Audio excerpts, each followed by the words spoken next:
Good to see you, Jeff. Really Top of good the to see morning you. to you. Oh, yes. Looking forward to this very much. As always. Yeah, me too. We had a brief chat before we pressed the record button, and one of the things that we were reflecting on was this chapter, chapter 10. It's a very short chapter, um, but it's quite different in tone to this whole Christianity as mystical fact idea. To a certain extent, and this is going to require a lot of unpacking. But we're basically confronted with it's almost like one fact, and we could say, like, say three facts within that one fact. But there's this emphasis on the that Steiner places on who these Essenes, who the Therapeutae were, and what relationship they had to Jesus and Christ. And it means that today we're going to be looking like quite a lot at actually the historicity as opposed to like some type of trying to unpack this mystical fact idea. And I've been doing a little bit of reading about the Dead Sea Scrolls, and another person I'm going to mention in a second. And I know that you've dug into like other areas of Steiner which link quite nicely into this. So I'm really looking forward to this conversation to see. It's always a mystery. Where are we going to go? We don't know, but we go somewhere. So, yeah, I'm actually pre ever knowing anything about Steiner. I came across a guy called Edgar Casey, the Sleeping Prophet, 1877 to 1945. Now, Edgar Casey is quite interesting in this context as well because he was talking about these scenes before practically anybody knew about them. I mean, we do have so like a few Josephus and Philo of Alexander who wrote about the Therapeutae and the Essenes, but they were a completely unknown quantity, like pre the finding of the Dead Sea Scrolls in 1945 to 1947 to 1956. But Casey made a load of interesting observations about these Essene people, and I just thought I'd read a brief list of them, just to, like as a feeling for where we might be going. So first of all, he mentions the fact that this is the third really important sect in Judaism, which is completely missed if you just read the Gospels, of course. They believed in predestination, immortality of the soul. Elijah is linked, like this really important prophet from the Old Testament, seems to be linked with the Essene school near Mount Carmel. And there is, did I mention apocalyptic like thinking? So like there's a strong, they're seen, the Essenes, they saw themselves as our job. This is really interesting, and you're going to pick up on this. It was to prepare for the body of Christ, or for the coming of Christ. So they actually saw their role as preparing the way so that Christ could um, come to earth. And then the other descriptions that Steiner makes in this chapter. Sorry, I'm slipping into Swedish there. That he makes in this chapter is about their lifestyle, their communal lifestyle, not having slaves, not engaging in trading, strict fasting, all these type of things, as a means of like purifying the soul, so that they became receptive for spiritual impulses. Um, the other thing that they also had was this idea of the two messiahs, which I know you're going to want to dig into. This was just like a core part of where they were at. Yeah, and then we've got the whole Philo of Alexander, who does get mentioned by Steiner in here, as like a confirmation that here we're dealing with an important sect or community within the Judaic tradition that is like you can hardly know about it. It is briefly mentioned in Matthew, but there's very little you can actually find out about it from the biblical canon. Yeah. So, pick any one of those those themes, and yeah, let's run with it. But All right. so I'll lead back in with the question. So I mentioned a whole load of stuff in which or areas in which the Essenes is like particularly interesting.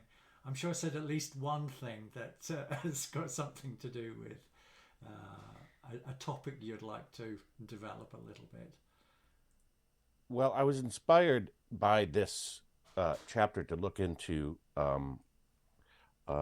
just the way in which the Essenes were influenced by the stream of Bodhisattvas in relationship to the ancient mystery rituals coming out of the East. And that really opened things up to me because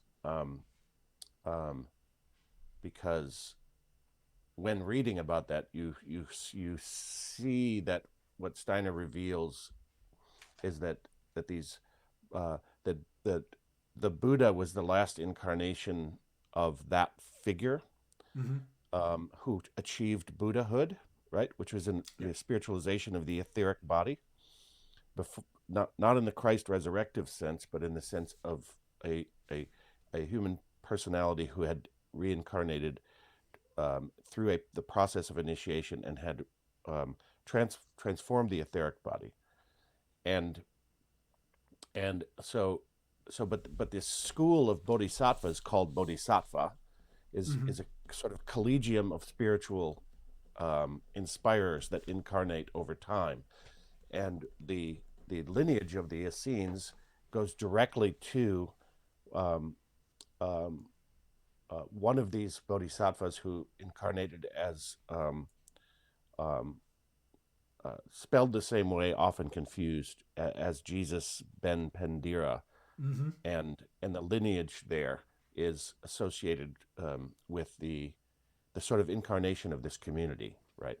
And so in other works of Steiner, we find that Jesus was hanging around in this community, and it's a in this chapter it's hinted at, but it's just a bit of a mystery, right? Because he's hanging around here, and yet he doesn't have to become one of them, because somehow he has already achieved in his present incarnation, you could say, Jesus. Yeah. And this would have been before the baptism, and then he would have met John the Baptist at that the person who's going to facilitate the incarnation of the Christ in the physical body of Jesus. For those who don't know,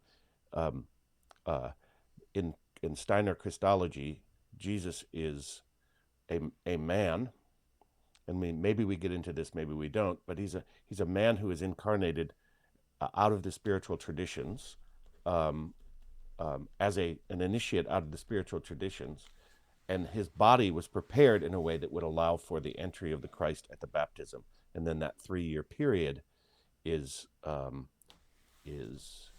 fulfilling, say, of the process of transforming the physical body through the resurrection, something like that. And I find it really, if I might just add sort of a coarse grain then description of what occurred to me, is that in the beginning, previous to this, say, in ancient mysteries, included, represented here by the Bodhisattva in the Buddha, who's coming back into our picture, as we've talked about before. They were the inspirer of these ancient mystery schools was the Logos. So, in other words, was the Christ not yet incarnate? And we have here this moment where the Christ is sort of circling around, this and sort of sneaking in, through this, not sneaking in is not the right word, of course, but is um, uh, enters the scene, um, in a sense, because the Buddha, the Buddhist, the Bodhisattva stream, um, incarnates in this community, but then the Zarathustrian stream also, incarnates in different aspects of the physical body that is Jesus. Hmm. And so this explained to me in an absolutely new and very logically describable way, uh, the how it is that we had the two Jesus children that you described, that Edgar Casey pointed to, and the Essenes themselves pointed to, and didn't, of course, recognize it when he was there, right? Because, well, for one thing, it wasn't Christ yet, and uh, one wonders where the Essenes were at the resurrection, and if there were any sort of representatives that were able to be part of that. But I just wanted to give that very, very coarse grain. I could go into way more detail, um, with it, because I gained new understandings about where Zarathustra incarnates in the psycho spiritual organization Mm. of of Jesus, and where the Buddha is a force. And so this is one thing I do want to add to this very, introductory picture of this part of the story, is that in the sense of the Buddha, who had transformed, had individualized his etheric body as an initiatory stage of development. Yeah. In other words, that which is most simultaneous and universal and formative of forces was individualized by the Buddha. The Buddha was available to this figure, Jesus, before the Christ entered, as a force, right? Not as a teacher, not as Yeah. an That's right. intellectual personality, or even um, a right, not as a cognitive informing reality, but as a formative force in the astral body. In other words, in the soul of Jesus. So this makes for a deeply, what do you say, just, malleable, plasticine kind of soul configuration that would have been just as, purely compassionate and loving as one could possibly imagine, without a worldly sort of taintedness of the sort of evolution of the cognitive powers over time, something like that. Yeah. Shit, Jeff. You've just given me. I've got a great big long list of things that I could say there. I don't know where to go. Um, I think I'll go with the last one. Um, and linking into what you were saying about Buddha there, because Steiner, and this is relevant for. Okay, I'll back off a little bit. So there's a concept within anthroposophy called spiritual economy, and it's exactly what you're referring to there. So, like, once one person in history has developed, it's like a certain capacity, or once Buddha has like cleaned up the etheric body completely, he has thereby achieved, even though it's only happened in one etheric body at the beginning, he has like created the template so that everybody else can sort of like fulfill the exact same role. And really, that's also the way that it's like when we think of what Christ represents within spiritual science, within anthroposophy, that is also, it's like, it's the most awesome example of spiritual economy, because it is that one that goes beyond. So that the Buddha, we talked about this, I think it was 2-3 episodes ago, the difference between the illumination of Buddha, which is the same as the transfiguration of Christ, and how Christ actually takes that further and it becomes the resurrection of the body. So this idea of spiritual economy that you're referring to here is it's like it is really interesting, and you don't have to believe in spiritual science and all that thing to to see manifestations of it. It's like everywhere. I'm thinking about Newton and Leibniz. I hope I get the names right there. but they both discovered differential or developed differential calculation unknown to each other at more or less the same time. And we've got so many examples of this happening in history where it's like somebody on one continent is developing something, another person on another continent, they don't know of each other's work, but it's like out of, obviously always out of nowhere, out of the nothingness. It's like these minds are able to like pick up on same essential truth, and then they share that food with the rest of humanity, or at least those that want to learn it. So this spiritual economy is something that's like can be as elevated as the most elevated event that we can possibly imagine, i.e. the resurrection, down to like mundane science. It's like developing new concepts. Yes. That, so what you're presenting is like evidentiary gestures of this spiritual economy as at work within evolution, and no biologist worth their salt in this day and age would deny that. Right?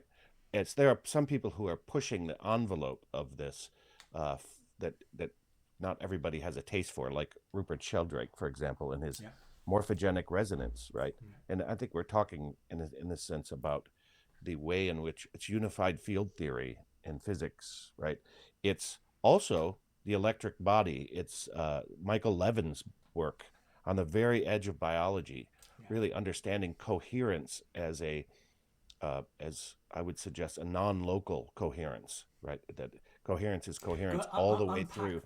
I'll unpack that a little bit for our audience. What is it that he's sort of like shown so clearly that's like basically breaks the rules of science? That breaks the rules of accepted biology. You know, I'm not an expert in Michael Levin's work. I've been inspired to think out of his work a little bit. Okay. And I don't think that he is a very careful scientist in the naturalist tradition, and so he's very careful not to necessarily go to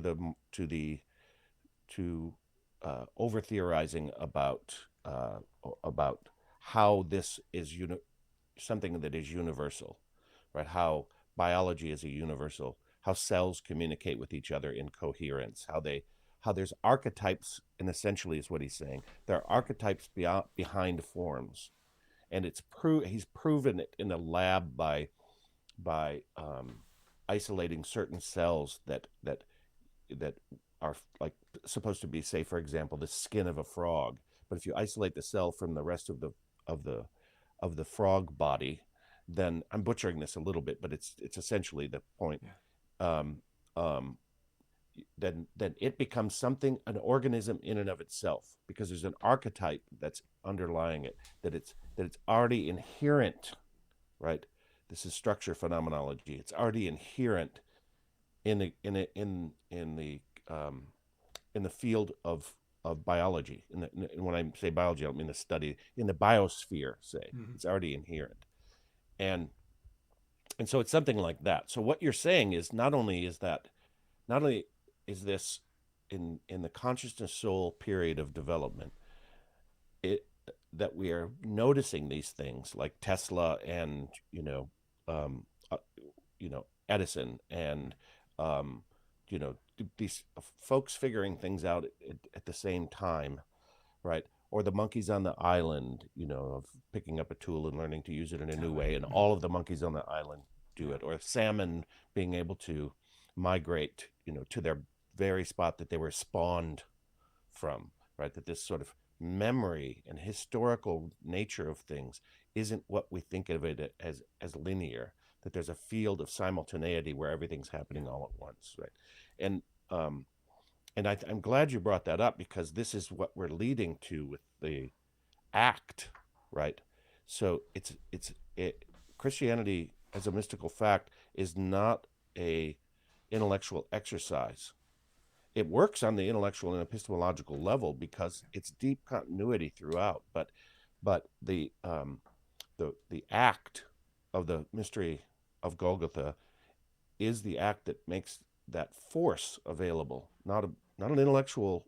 It can be grasped intellectually and it's logically describable, but then the evidence and biospheric reality discoverable through Michael Levin's biology or Rupert Sheldrake's morphogenic resonance starts to really ring with sense.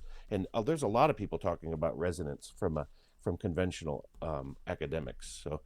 So it just describes how closer and closer we're getting to discovering these as scientific realities.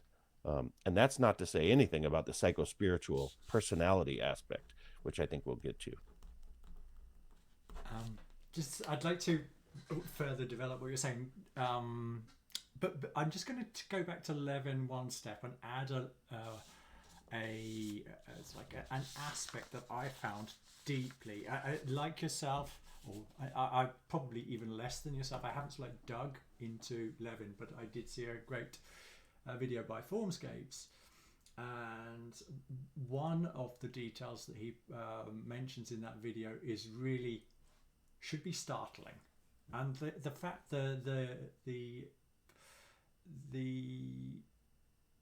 this startling fact is that what Levin's one of the parts of Levin's work is he uses, I can't remember, they're like tapeworms, I can't remember the correct name for them, but he is he's cutting and splicing them, so he can chop them up, but he can chop them up in different ways. And what he's been able to observe is how these bodies can they can reconnect themselves together. It's in different ways, or grow in different ways depending on the electric field that is around them. But and then there's one. It's based on that. So imagine you cut off the head, and then so that the head can continue to survive on its own for a little while, and the electrical field is manipulated. We're not told in this video how it is, but it's manipulated and it's been documented, so people can go and fact check it. Now what happens is the field can be manipulated so that this one-headed, it's without a tail tapeworm, becomes a two-headed tapeworm, and that two-headed tapeworm can have two-headed children. Now that's already in itself, that's whoa, so that's a little bit spooky, but okay. But the real crunch for me was when it was observed that there was no change to the DNA. And this is really essential from my understanding, because if we are saying the DNA is they're the blueprint to our body, and you can change the body without the blueprint being changed, that is indication of exactly what you're talking about. We are not just talking about what is within substance, we're talking about something which is beyond substance. And Levin's work is particularly interesting from that perspective, because he's putting hard evidence or soft squishy evidence on the table.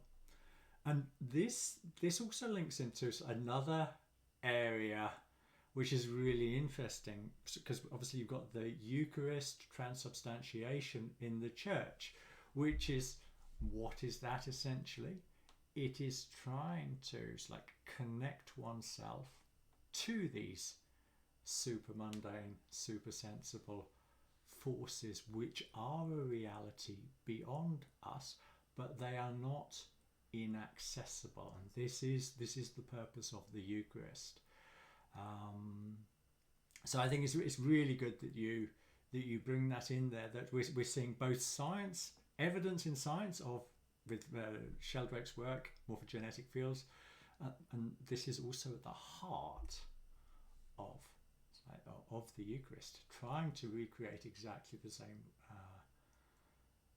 it's working from the same picture of reality, that reality is far greater than what we see with our senses.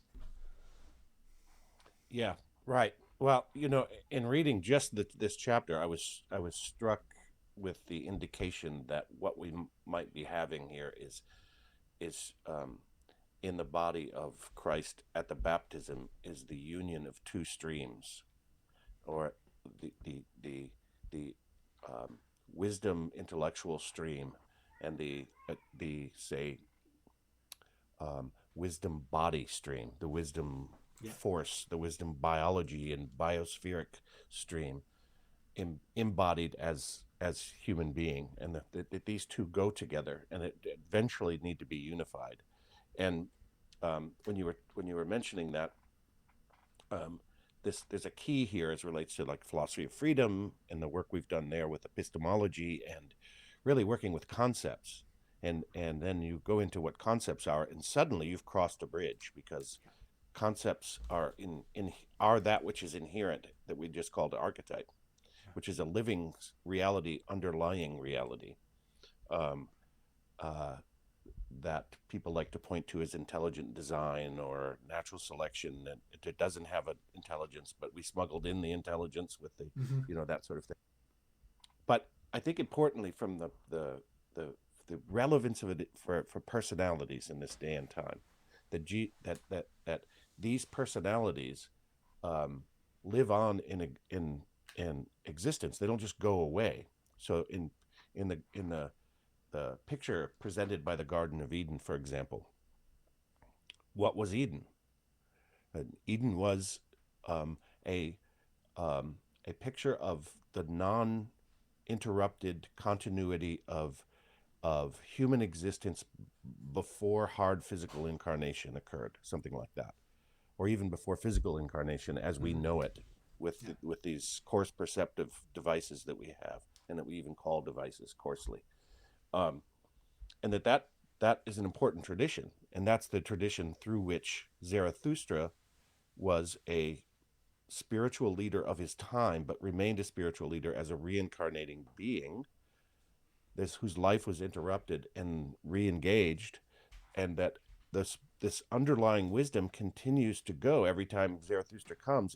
It's a different framework that has to be entered, and so these two frameworks are originally one and are separate also. And the duality is real, and the duality is that which needs to be overcome. And it's that they're represented in these two, not just represented, they're actualized in these two streams Mm. of physical bodies that we do not yet inhabit. Yeah. And this goes to the argument that's associated with the racism conversation that we were having on Matt and Ashton's channel, um, because you can't you can't pull out the um, the problem of physical bodies that we're walking around with, that don't yet have a driver in that carriage, right? But that driver in that carriage is the act that Buddha achieved to a great extent, and then that the Christ then was able to. What do you say?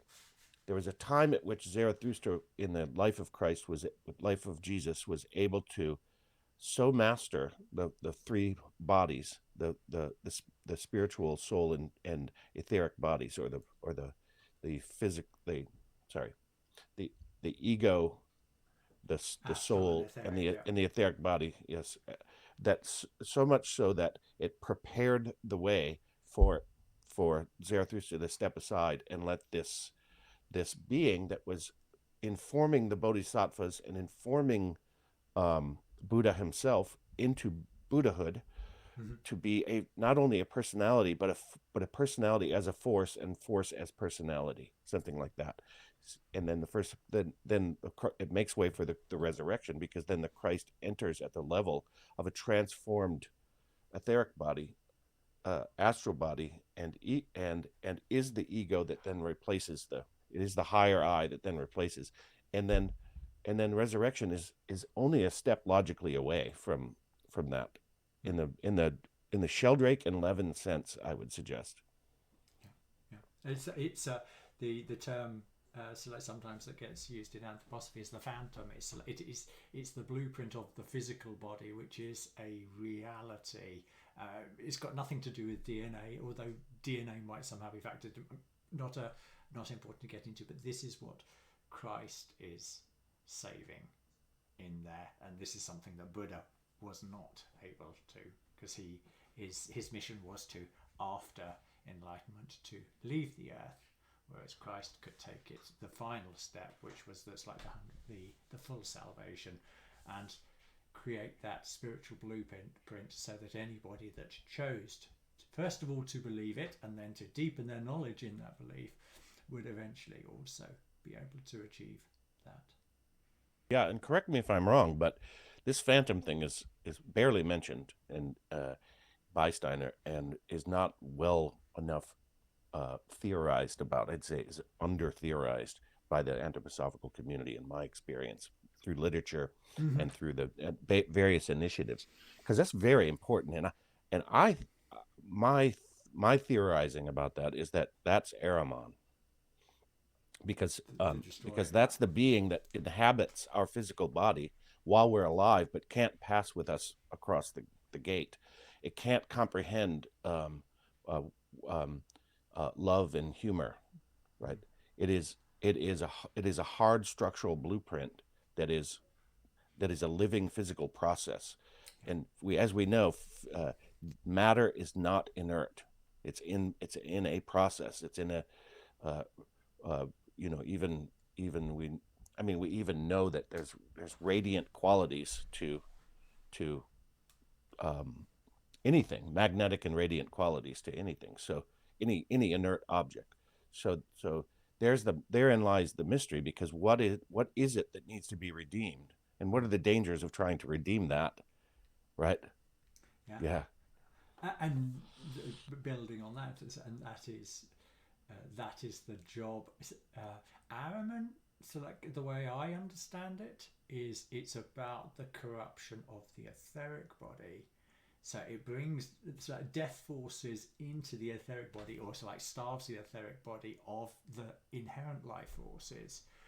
But actually, it's the Antichrist, it's Sorat, which is actually like the destroyer of the phantom. So you've got Sorath is like a being that isn't it's like mentioned so often, but this is the Antichrist principle that does get talked about more than the phantom. And so this is in my somewhat simplistic terms of like trying to make sense of it.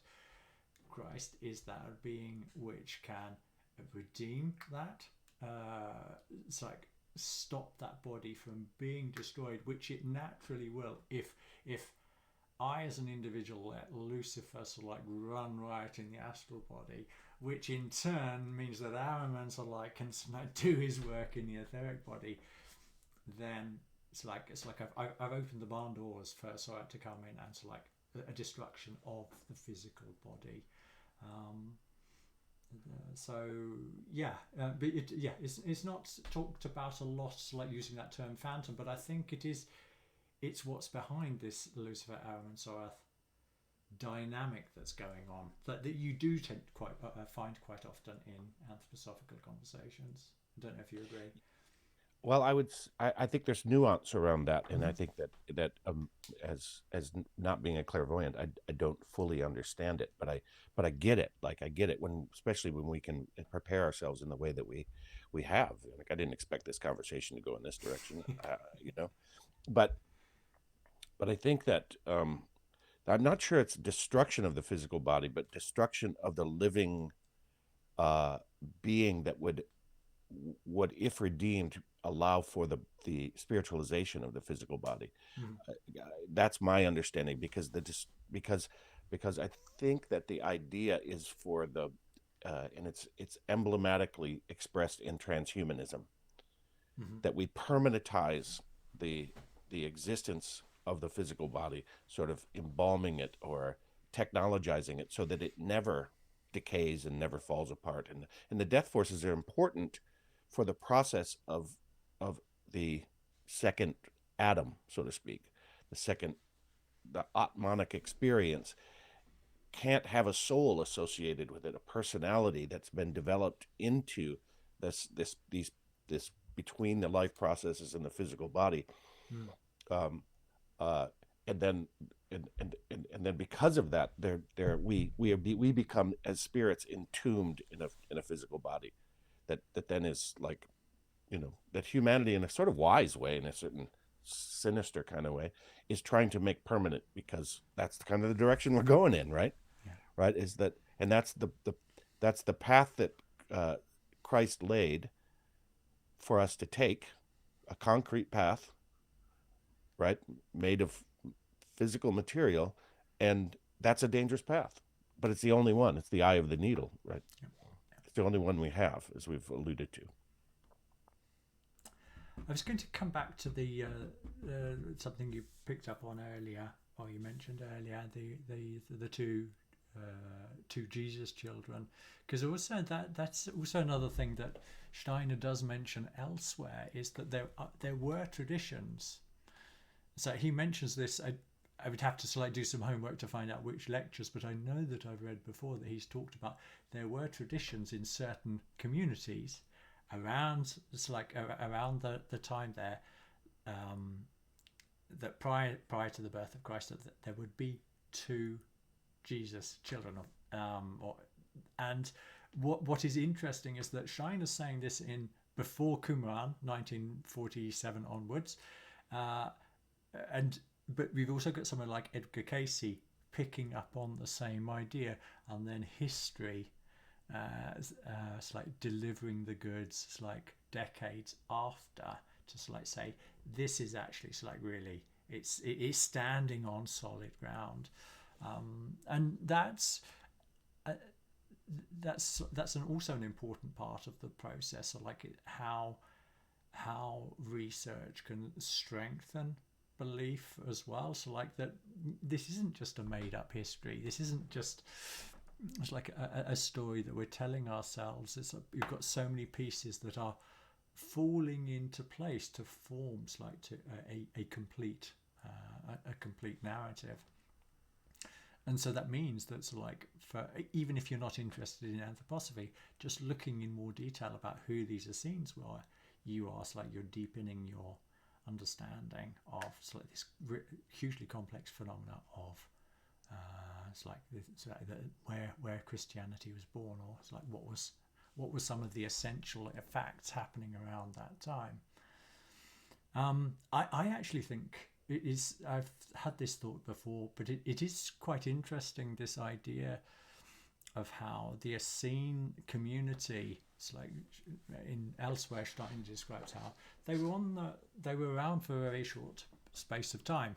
They knew their mission, they achieved it, and then they disappear into the nowheres of history. And I know I've heard, I'm not saying I agree with this when I say that I've heard it, but I have in a certain sense. So one of the questions I have in my head is the extent to which anthroposophy might have a similar future. It depends on what happens obviously in the world, but we have this huge impulse that's been given.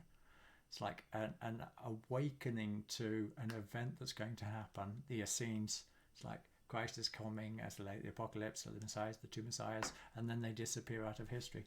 And Steiner has made indications that the future of the Anthroposophical Society is in no way guaranteed. But one way of understanding it is it's there to give an impulse, and an impulse which will be picked up again on at a later stage in humanity's development. So I want to make clear I'm not making any type of prediction, but I have had those thoughts there, and I think it was when we were digging deep into the philosophy of freedom, and you've got this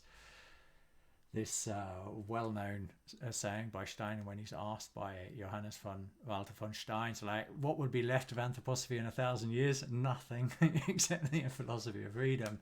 And that's already hinting at the fact that much of what anthroposophy is, we see some of the developments in Waldorf education because of pressures being put on it from outside, for example, of how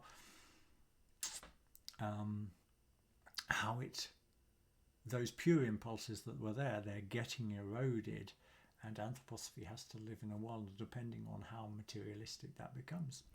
We don't know the future. I'd like to comment on that. Go for Uh, it. and I'm glad we're rooted in this in this that we're having this part of the discussion rooted in the subject matter as a whole, because it's very, very serious business. And it's also not inevitable, and I'm sort of the eternal optimist, but it's not inevitable that anthroposophy is just going to go by the wayside. So in supporting that, I point to people like Matt Siegel. I point to a fellow at Kimberton Waldorf School here in America called Brad Kirshner, Mhm. who has really brought the notion of the meta crisis for humanity into the Waldorf movement. It's really starting to need that in, and for people to understand the relevance of anthroposophy in this time more now than ever, in relationship to a living understanding of these biological realities, psychological realities, and psychospiritual realities that are in deep continuity. Then and I point to Vervaeke and these folks who are also wrestling right at the edge. Vervaeke's trying to develop ritual, which you spoke to a little bit before, as relates to the religious rhythm that invokes, right, that invokes inspiration, the aspiration that invokes inspiration, say, and the this is all coming back in our time. And then this goes also to this morphogenic field, or this electric resonant field, that we're living in a time where where it's ripe for that field to be affected in a way that we have a polar shift of consciousness. And I think this is where the solution lies. And it just takes a bunch of us mucking about in here, doing the best we can, Yep, exactly. right, with this. And it also relates to the way that I don't know if it's in this chapter, but it's in, I think it's in From Jesus to Christ, where Steiner's talking about Jesus's relationship with the Essenes and his inspiration. I mean, it's like this is like right in his wheelhouse as a Zarathustra personality who's got all of this wisdom, the wisdom of the human developmental process since before the beginning of time, so to speak. And this meeting of the Essenes, and then starting to see the limitations of the Essenes, right? Because they were cloistering themselves like suburban America or something. Do you know what I mean? They had each had Keep their the little evil place. out.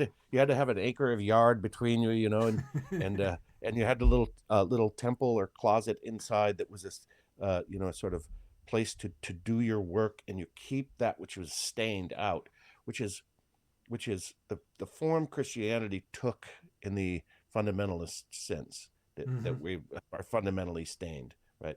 So, but we got to keep that out and keep the stream that is pure, the Nathan Jesus stream pure, right? And so they became one-sided in their as a preparatory community in a certain sense, and so there's the point at which Jesus is walking about. No, this is the fifth gospel. Jesus is walking about and sees the energetic configurations on the gates of their community, the gate that keeps them separate from the community outside, and the community outside separate. And when he sees these energetic configurations, they flee. And Steiner refers to them as Lucifer and Ahriman. Yeah. Right? That they're at the gates of cloistered communities, right? They're just waiting for you to, be cloistered. So I really think this work we're doing also, I don't, I want to compare myself. I think we're all doing our little bits of bringing these together, like the Vervaekes, the Kirshners, the Levins, the Sheldrakes, that this is we're in a beautiful moment where anthroposophy can be made more available if we can just speak in a way, articulate the mysteries in a way that is relevant to our time, that's relevant to the contemporary moment, just as the Zarathustra Jesus incarnated into a physical and etheric body that gave a grounding for that incarnation, not the previous incarnations, but that incarnation, so that there was a not only the wisdom of of humanity over time, but the wisdom that one could glean right now by the contemporary circumstances. Yeah. Perhaps now is a good time to emphasize that I don't believe that's the case for anthroposophy.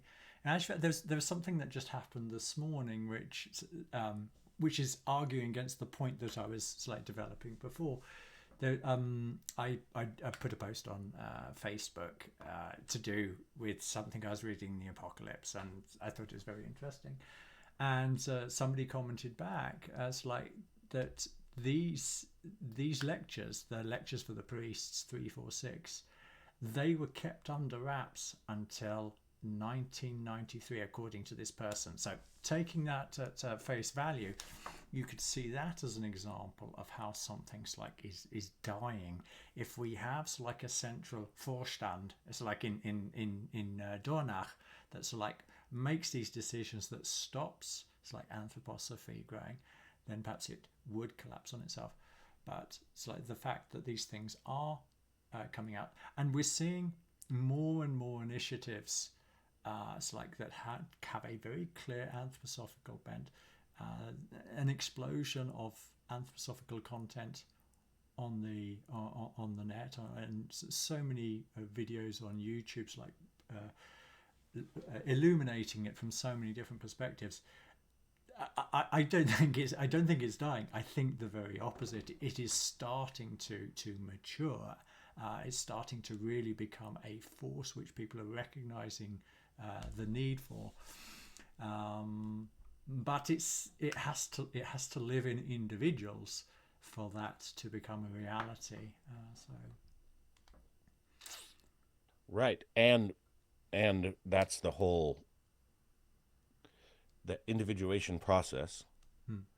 That there would be a divine originating force that we call creation, or you can call nature, or you can call the cosmos. I don't care what you call it.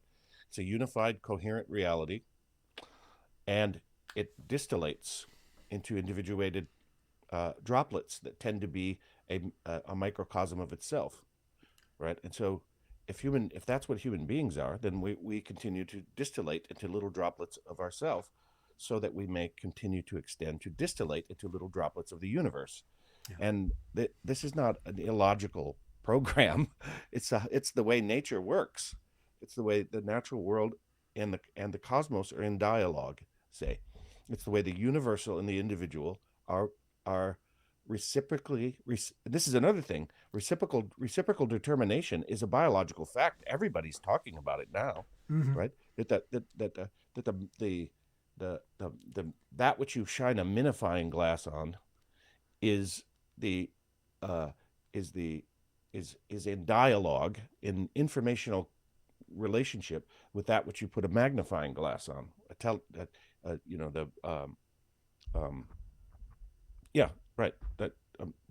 The general metaphor of minifying and magnifying, right? Where the instrument lies is where you might get lost, right? Or where you might get found, which is the self, the personality that exists between, right?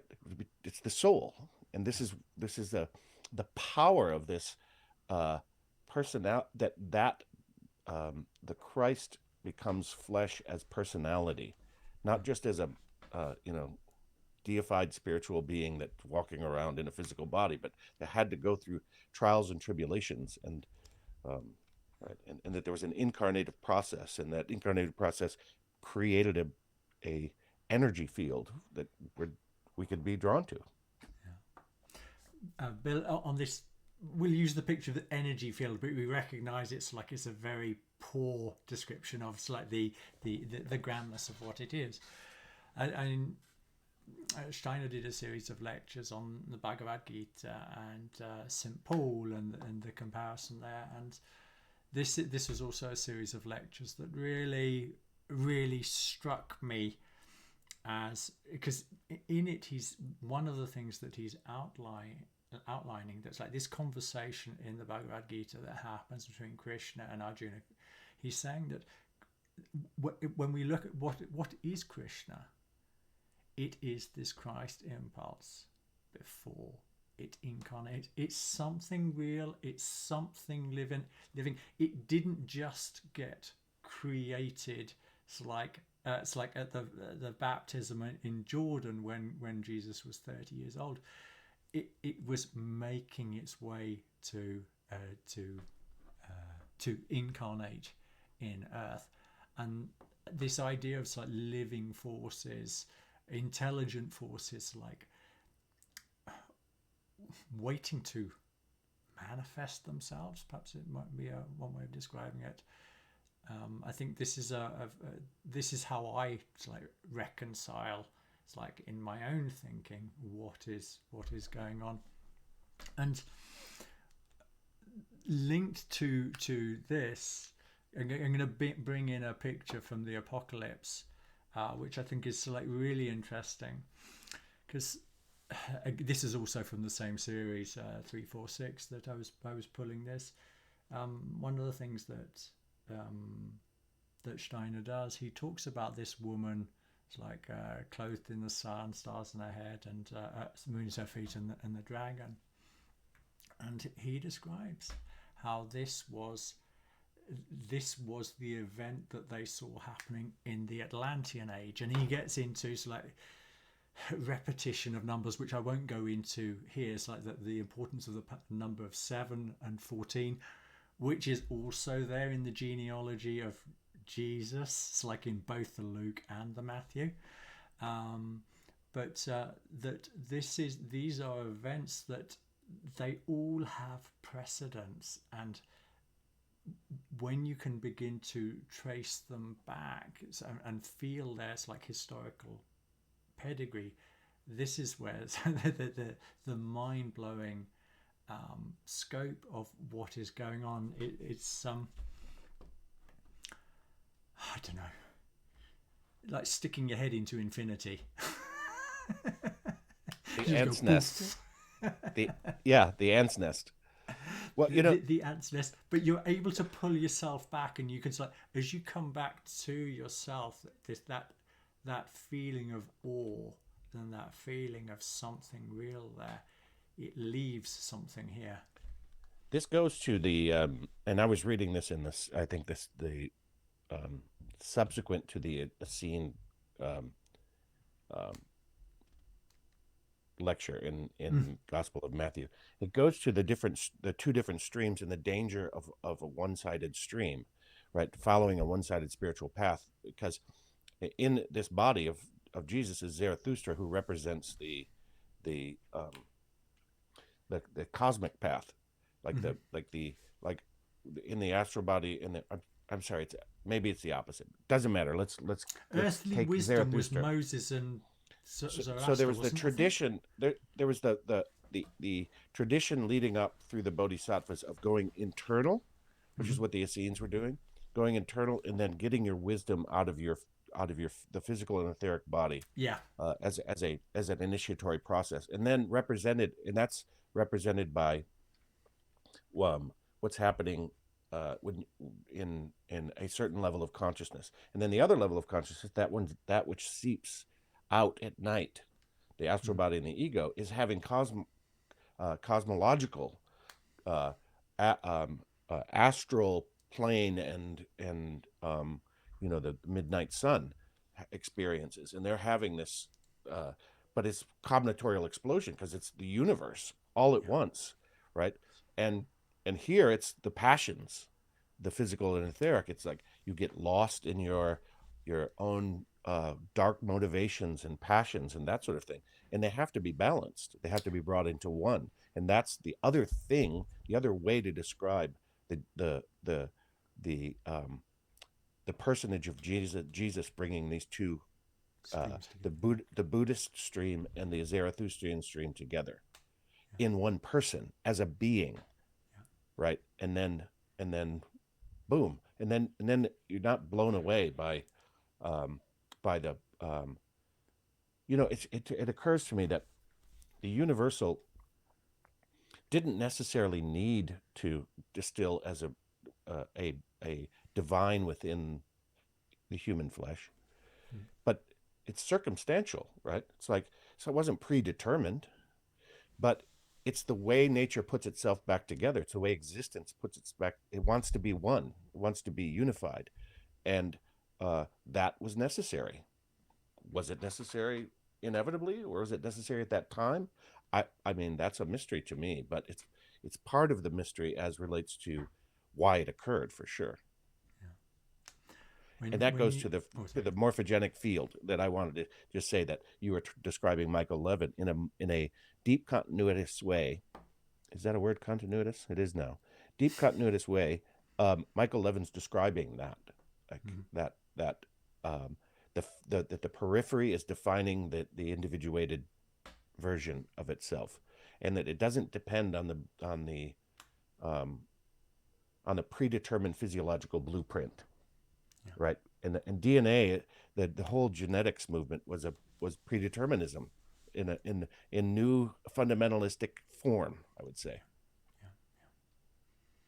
Yeah. What you were saying there reminds me of another set of terms that Steiner uses. So it's like, what is it that Christ reconciles for humanity? It's like in the ancient mysteries, you had the southern path, which was the voyage inwards to discover the divine within, with all the problems that's like are associated with that.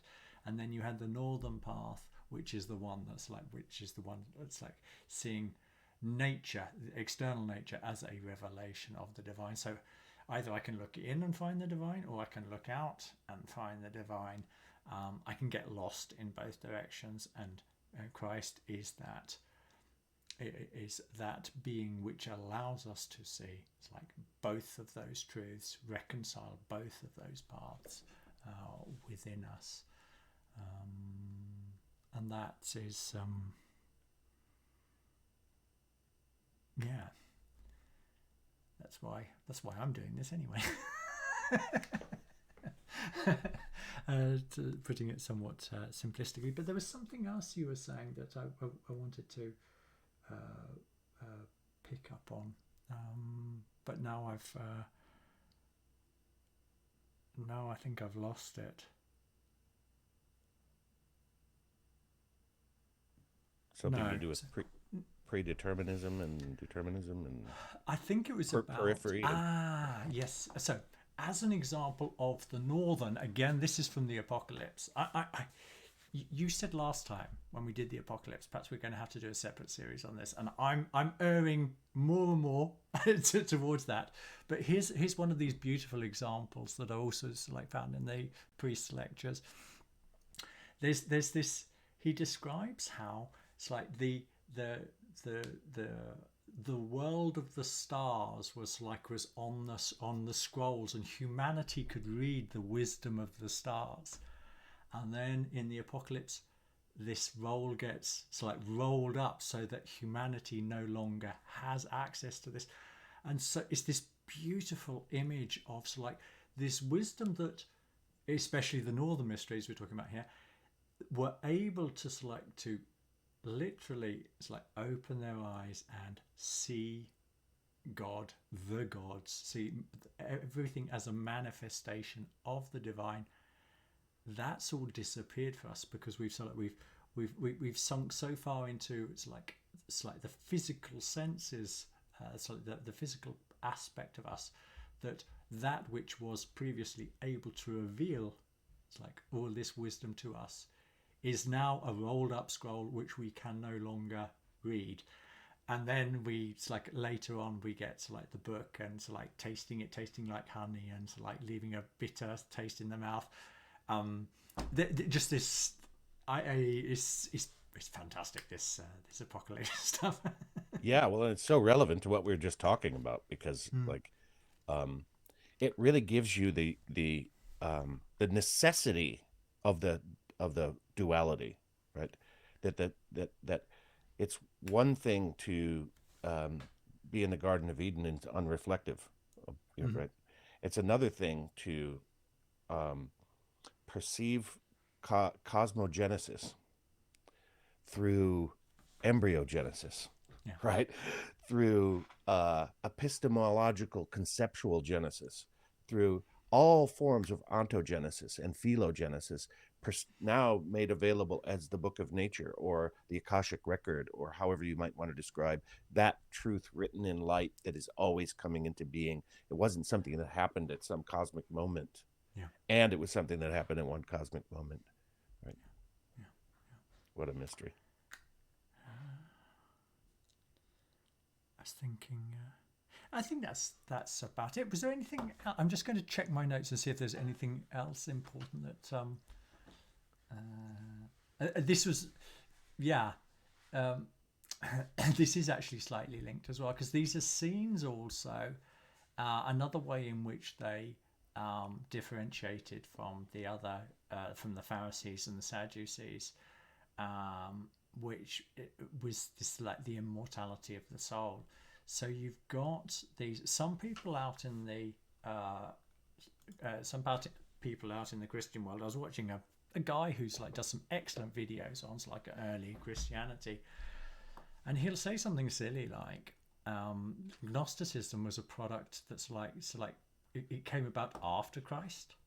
It's like, obviously it's like completely uninformed about this, because even the Dead Sea Scrolls, there's like they don't know exactly, but they're guessing sort of like 100 to 300 BC. These scrolls go back. That's their best guess.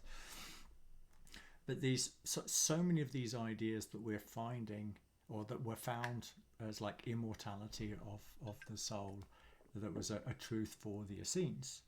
But we've talked all about this before when we were looking at Plato in chapter 2 or 3 of this book.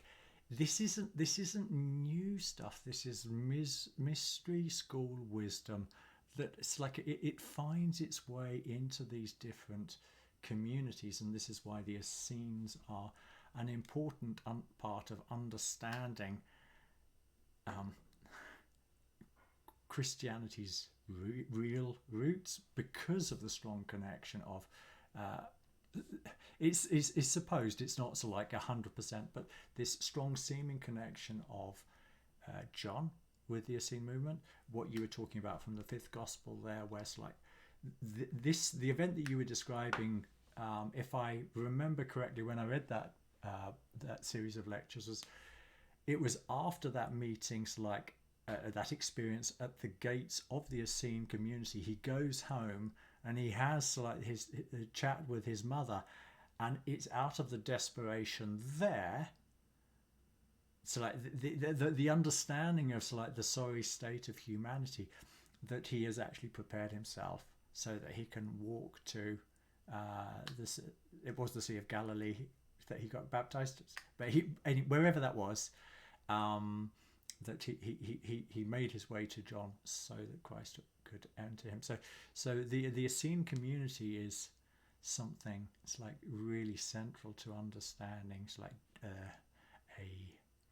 a more deep-rooted understanding of where Christianity is coming from, and that automatically leads you into the mystery schools, which is where we started this journey with this book.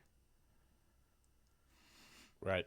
That's the historical part, right? It's not just the historical moment with Jesus, but it's all the confluences of events and evolutionary processes at that moment in time. And I'm sure there are many others, obviously. Yeah. All of existence at that time was somehow conspiring in that direction. Yeah. That was the wisdom of the cosmos meeting the wisdom of the moment. There's so much that could be said. Man. Yeah. So many directions that we could go. Just unbelievable. I wonder where we'll go next time. I don't know what the next chapter is, but I'm sure it'll be interesting. Yeah, it's longer, so I don't know. We'll see. Yeah. I mean, of course I've read it, but I choose to forget. Shall I do the time-honored thing? Press there she goes.